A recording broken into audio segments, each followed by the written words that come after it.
کا میں نے ایک دفعہ درس سنا تھا، جو شاید آپ نے جب اپنی زندگی میں آخری دفعہ جب تراویح پڑھائی تھی مسجد میں، تو اس وقت آپ نے کہا تھا کہ دین کو سمجھنے کے لیے ہمیں پیچھے سے پیچھے جانا پڑے گا، کہ یہاں تک کہ ہم اپنے آپ کو نبی کریم صلی اللہ علیہ وسلم کے قدموں پہ جا کے پھینک دیں، اور سائنس اور ٹیکنالوجی میں آگے سے آگے جانا پڑے گا۔ اس کی آپ نے مثال بھی دی، اس بات سے میں ایگری ہوں۔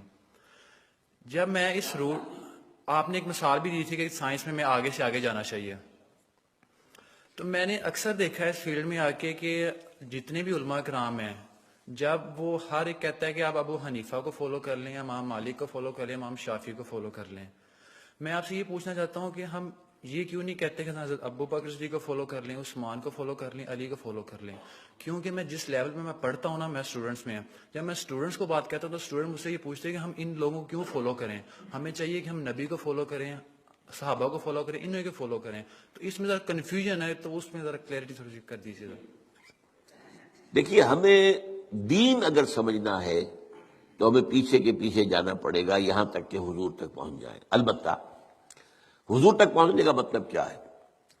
ایک حضور نے ہمیں قرآن دیا، ایک حضور کی سنت، ان دونوں کو ہمیں اختیار کرنا پڑے گا۔ اب یہ ہے کہ قرآن مجید کی کسی آیت سے استدلال کرنے میں اختلاف ہو سکتا ہے، کسی حدیث سے استدلال کرنے میں اختلاف ہو سکتا ہے، حدیث بعض اوقات کنٹرڈکٹری بھی آ جاتی ہے۔ ان کے مابین توافق پیدا کرنا یہ ایک بڑی علمی جدوجہد ہے۔ تو یہ جو انفر کرنا ہے قرآن سے اور حدیث سے، اس میں ہمارے فقہا نے اپنی زندگیاں لگائی ہیں، اور اس اعتبار سے اگر ان کو فالو کیا جا رہا ہے تو اس بنیاد پر کہ یہ قرآن اور سنت کی تعبیر ہے۔ لیکن اصل میں ہوا کیا ہے، جب ہمارا دور زوال شروع ہوا، امام ابو حنیفہ نے تو یہ کہا تھا کہ اگر کوئی صحیح حدیث تمہیں مل جائے میرے کسی موقف کے خلاف تو میری بات کو اٹھا کے دیوار پر دے مارنا۔ لیکن اس کے بعد یہ ہوتا ہے کہ فرقہ پرستی شروع ہو گئی ہے۔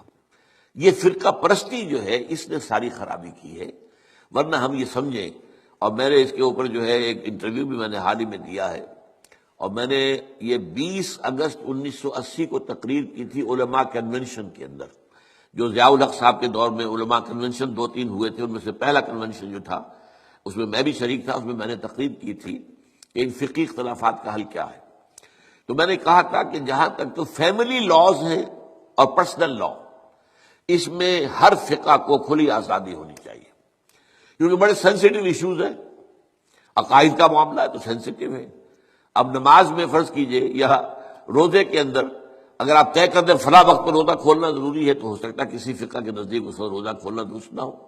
تو ان چیزوں کو تو چھوڑ دیا جائے لوگوں کے فقہوں پر، let them do what they want to do۔ لیکن لا آف دی لینڈ میں کسی فقہ کو تسلیم نہ کیا جائے، بلکہ سب کو تسلیم کیا جائے۔ اب اس میرے فرق کو سمجھ لیجئے، کوئی فقہ بائنڈنگ نہیں، لیکن تمام فقہوں کو ہم اپنا سمجھے کہ یہ ہمارا ایک اثاثہ علمی ہے، ایک کامن ہیریٹاج ہے، ہمارا تراث علمی ہے۔ امام ابو حنیفہ نے یہ کہا، مالک نے یہ کہا، شافعی نے یہ کہا، حنبلی نے یہ کہا، امام جعفر صادق نے یہ کہا، امام زید نے یہ کہا، اور حزم نے یہ کہا، اور فلاں نے یہ کہا، بازیوں نے یہ کہا۔ یہ گویا کہ ہمارا ایک کامن جو ہے، یہ ہمارا اثاثہ ہے۔ اس سب کو سامنے رکھ کر آپ ایک نئی قانون سازی کر سکتے ہیں۔ تو اس حوالے سے یہ، لیکن یہ ہوگا کیسے؟ جیسا کہ آپ نے علماء کی بات کی، علماء تو اس کے اندر اتنے سخت ہیں کہ ایک فقہ سے باہر قدم نکالنا گویا کہ آپ ان کے نزدیک کفر ہے۔ حالانکہ کہتے یہ ہیں کہ کم سے کم 4 فقہوں کو، تو میں نے تو 8 گنوائی ہے نا، حنفی، مالکی، شافعی، حنبلی، جعفری، زیدی، عباضی اور ظاہری، یہ 8 فقہ ہیں۔ یہ 8 میں یہ سب کے سب جو ہے انہوں نے قرآن اور سنت سے استفادہ کیا ہے۔ ان سب کو رکھے بیک گراؤنڈ میں، جیسے کہ آپ کو معلوم ہے کہ ہائی کورٹ، سپریم کورٹ کے فیصلوں میں یہ حوالے آیا کرتے ہیں کہ بامبے ہائی کورٹ نے فلاں ایسا ہی مقدمہ تھا، اس میں یہ فیصلہ دیا تھا۔ یہ پریسیڈنٹس ہیں۔ کلکتہ ہائی کورٹ نے یہ کیا تھا، یا جو انگلستان کی سب سے اونچی جو ہائی کورٹ ہے اس نے یہ فیصلہ دیا۔ یہ پریسیڈنٹس کے طور پر بطور دلیل اپنے جو وہ ہوتے فیصلے ان میں کوٹ کیے جاتے ہیں۔ تو ہم جو ہے فیصلہ اس کے مطابق کر سکتے ہیں۔ میں کہہ رہا تھا کہ ہمارے جو سنی فقہاء ہیں، وہ جو علماء ہیں، چاروں کو کہتے حق ہے۔ حنفی بھی حق ہے، شافعی بھی حق ہے، مالکی بھی حق ہے، اور حنبلی بھی۔ لیکن تمہیں ایک کی پیروی کرنی ہوگی لازم۔ یہ میرے خیال میں ان کی زیادتی ہے، ان کی فرقہ پرستی ہے، اور اس کی وجہ اصل میں کیا ہے؟ اس میں غلطی ہماری ہے اصل میں، جس کے نتیجہ وہ نکلا ہے۔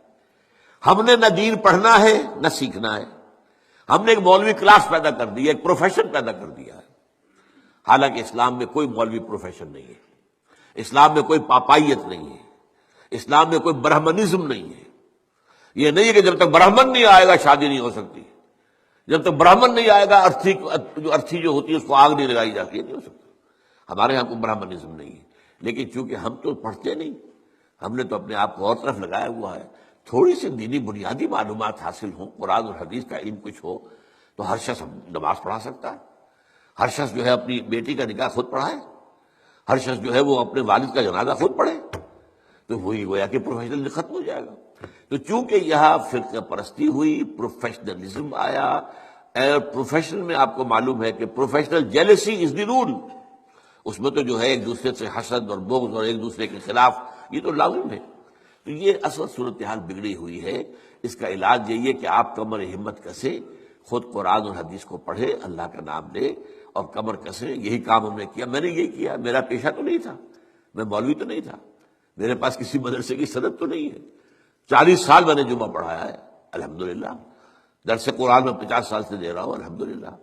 میرے بیٹے اب جمعہ پڑھا رہے ہیں، وہ ایک MBBS ہے ان میں سے، ایک جو ہے MA فلاسفی ہے، ایک جو ہے وہ ڈاکٹریٹ کے کورسز انہوں نے مکمل کر رکھے ہیں اکنامکس کے اندر، پڑھا رہے ہیں جمعہ، ان لوگ کہاں پڑھا رہے ہیں۔ تو یہ کام کرنا جو ہے اس کی طرف زیادہ توجہ ہونی چاہیے پازیٹیولی۔ باقی جو کچھ ہے اس کا آپ کا مشاہدہ صحیح ہے، وہ غلط بات آپ